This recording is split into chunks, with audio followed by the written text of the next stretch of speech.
My dear students, I am VK Shukla. आज हम आपको pair of linear equation in two variables में simple method से, ग्राफिकल मेथड से क्वेश्चनों को कैसे सॉल्व करते हैं और हम कैसे कह सकते हैं कि हमारा सॉल्यूशन 100% करेक्ट। इट मीन्स हमने जो क्वेश्चन सॉल्व किया 100% our solution is correct and our answer is correct. एकदम सिंपल, साधारण और कॉन्फिडेंशियल मेथड से आज इसको हम सीखने जा रहे हैं। इसको सीखने के लिए आपको यह जानना आवश्यक है कि किस कंडीशन के according we can say that there is a unique solution, no solution, many solution. It means graphical line will be intersect only one point and graphical line will be coincident. It means many solutions. And your third, graphical lines are parallel to each other. So see here, as you know that the pair of linear equation in two variable is here that a1x plus b1y plus c1 is equal to 0 and a2x plus b2y plus c2 is equal to 0। आपने ये जाना कि इसका general form ये होता है, जो standard form के अकॉर्डिंग भी we can say that for two variables there should be compulsory two equations are presenting here.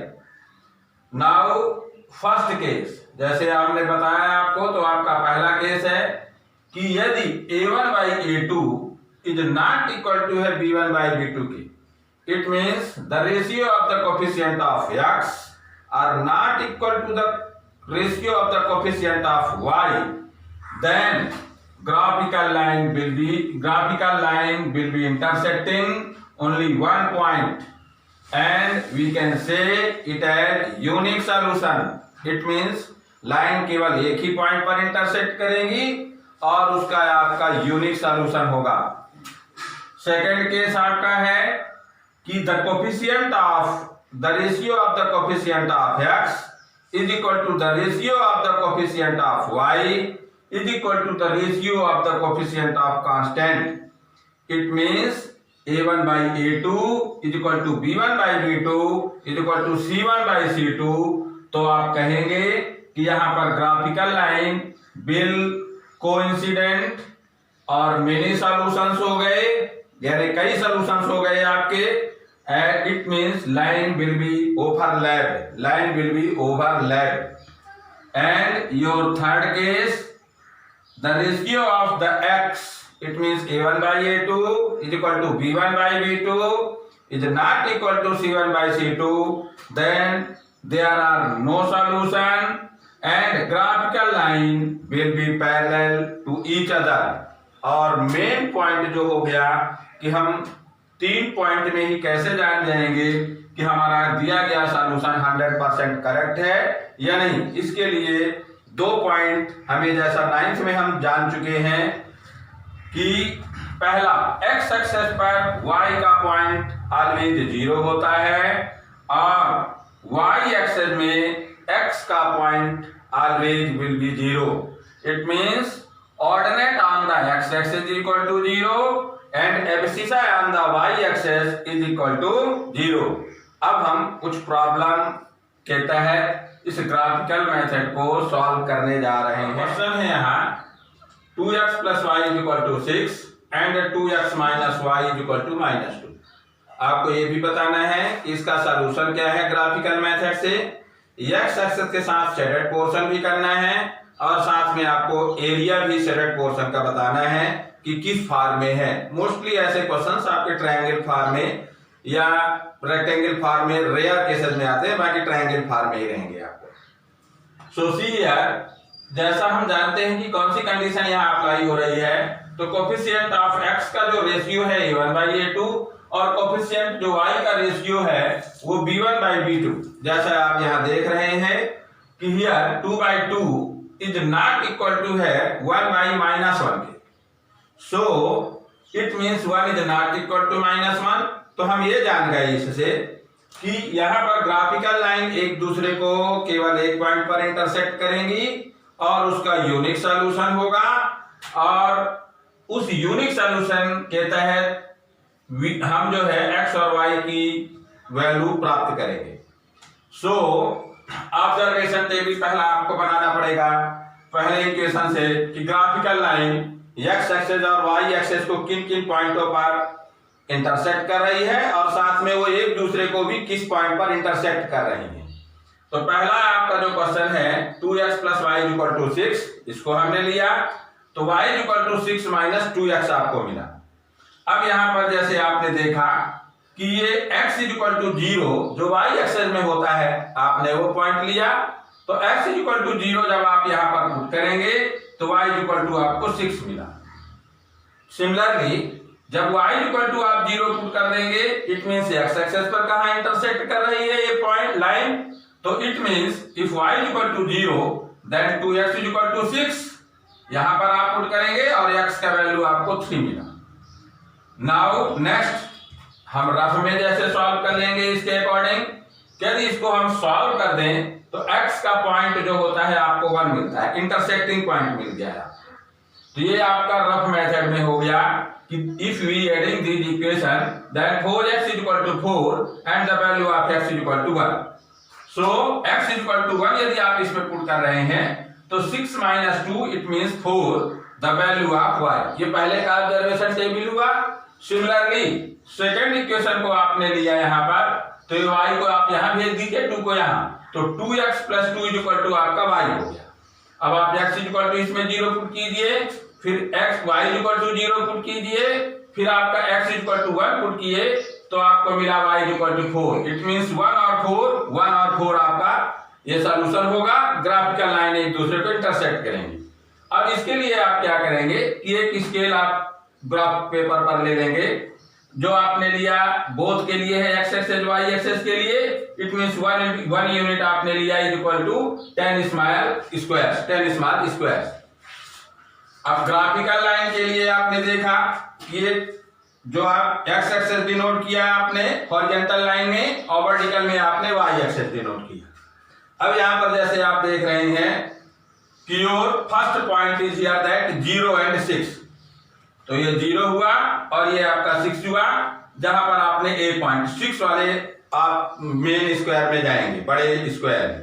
Similarly 3 0, तो ये 3 0 हुआ, तो ये आपकी पहली लाइन का आपने जो है लाइन खींचा, तो पहले इक्वेशन का आपका ग्राफिकल लाइन है। सिमिलरली सेकंड इक्वेशन के लिए इस ऑब्जर्वेशन टेबल के तहत आपने सेकंड लाइन ड्रा किया और ये एक दूसरे को इंटरसेक्ट कर रही हैं पॉइंट 14 पर, इट मींस C = R। अब ये देखा है आपने कि एक्सेस के तहत, यदि ये y एक्सेस के तहत पूछता तो आप यहां देखते, आपको x एक्सेस के तहत क्वेश्चन पूछा है कि x एक्सेस के साथ जो एरिया बन रहा है उसको आपको सेट करना है, तो आपने BQC इसको आपने सेट किया, ये आपका ट्रायंगल फॉर्म हुआ। अब आपको यहाँ पर जो है एरिया पहले बताना है, तो आप क्या जानते हैं ट्रायंगल के area 1/2 base into height. Base यहाँ पर BQ हुआ और ये परपेंडिकुलर आपने ड्रा किया CM, तो ये आपका हाइट हो गया। अब ये देख रहे हैं C का पॉइंट 1 और 4 है आपका, इट मींस यहां से यहां तक आपका 1 है OM और CM जो आपका है 4, तो आपने लिया 1/2 बेस आपका 4 इंटू 4, 2 2 जा 4, ये आपने कैंसिल किया, 8 स्क्वायर यूनिट आपका एरिया हुआ। And your required solution of the graphical line where these are intersect to each other, so answer is here xy = आपका 1 4 हुआ, it means the value of x = 1, the value of y = 4 and area triangle BQC is equal to 8 square unit। Next problem आपका next question x - y = 8 and 3x - 3y = 16। तब आप क्या करेंगे पहले कि here a1/a2 = b1/b2 is not equal to c1/c2। add your coefficient 1/3 is equal to -1/-3, तो cancel होकर के 1/3 इक्वल टू हुआ, is not equal to 8/16। So equation है नो सॉल्यूशन। अब ग्राफिकल लाइन के अकॉर्डिंग आप यह समझेंगे कि इसमें लाइन एक दूसरे के पैरेलल होंगी। बस वही आपने पहले इक्वेशन को लिया, वहां से आपको y equal to x minus 8, इस पर आपने ऑब्जर्वेशन टेबल 2 ही पॉइंट का बना सकते हैं। जैसे x इक्वल टू आपने 0 लिया यहाँ, तो y की वैल्यू आपको -8 मिली, और यदि आप y इक्वल टू 0 पुट कर देते हैं तो x की वैल्यू आपको 8 मिली। सिमिलरली आपने सेकंड इक्वेशन में भी यही किया कि x इक्वल टू जब आपने 0 पुट किया तो y की वैल्यू -16/3 हुआ, और जब आपने y इक्वल टू 0 लिया तो x की वैल्यू 16/3 मिला। अब इससे आपको ये क्लियर हो गया कि ये x एक्सेस और y एक्सेस और एक्सेस को किस पॉइंट पर इंटरसेक्ट करते हैं, और इस तरह से आपके पहले इक्वेशन का ग्राफिकल लाइन बनेगा इन पॉइंटों के अकॉर्डिंग। और ठीक इसी प्रकार इस पॉइंट को लेते हुए आपको सेकंड इक्वेशन लाइन और फर्स्ट इक्वेशन के लाइन के अकॉर्डिंग आपने देखा कि लाइन एक दूसरे के पैरेलल हैं, और here your final answer that is no question के लिए अब आप यहाँ पर सपोज कर रहे हैं, जैसे क्वेश्चन आपका बोल रहा है कि what are the fixed charge and the charge per kilometre, तो आपने लिया कि let fixed charge be rupees x and charge per kilometre be rupees y।